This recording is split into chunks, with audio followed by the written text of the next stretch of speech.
welcome to Mike Brown 2.0, everybody. We certainly enjoyed 1.0, and we think that Mike Brown coming back here now, and Mike Brown 2.0 is even going to be better than it was the first time, which was very, very, very good.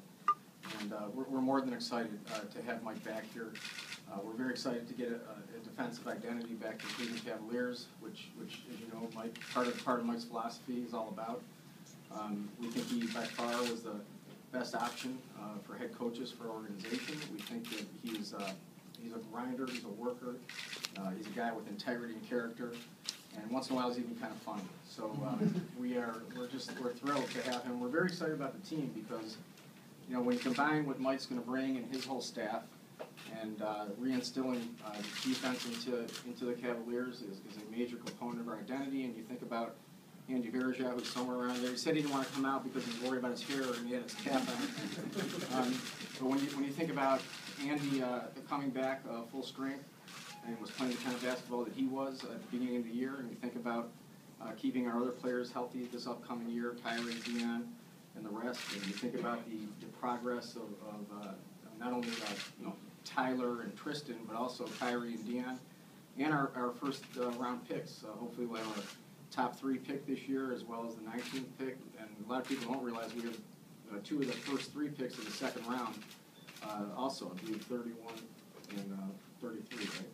So there's also a ton of cap space that we have available to us to exercise at the right time. So when you look at all those things together, and you're able to reacquire and re-sign Mike Brown back into the organization, you start getting very excited about next season and beyond. So with that, I'd like to welcome Mike back myself, and I can't tell you how excited we are about the path ahead. I appreciate it. First of all, I want to thank Andy for coming out. I want to thank my wife Carolyn, my 2 boys Cameron and Elijah for coming out. By the way, I used to be able to look at their eye level when they left. It's the only thing I'm disappointed about.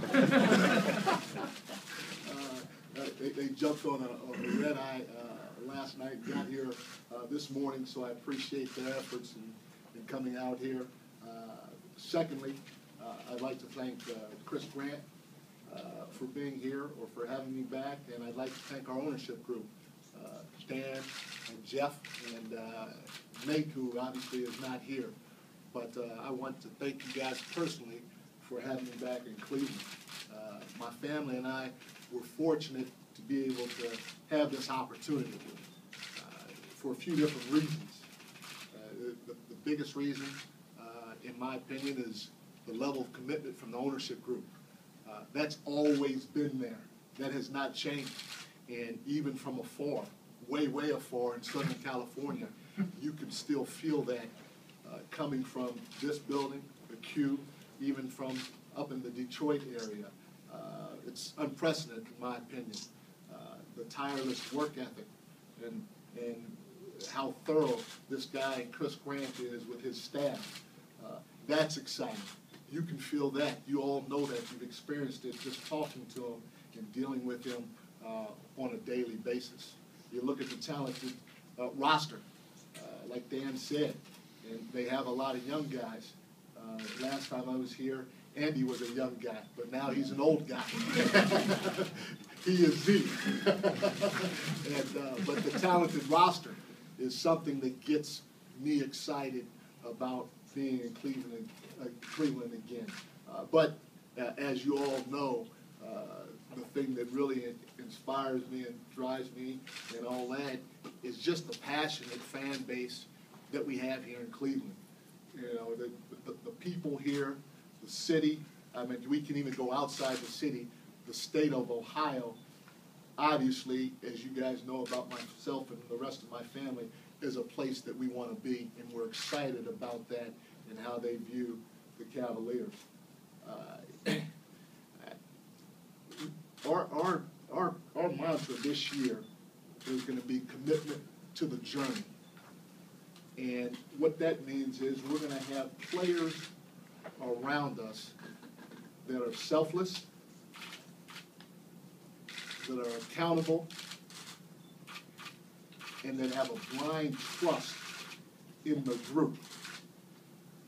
once we establish that culture, once we establish that foundation within our group, and it's from ownership on down, then we will be able to start crafting our identity.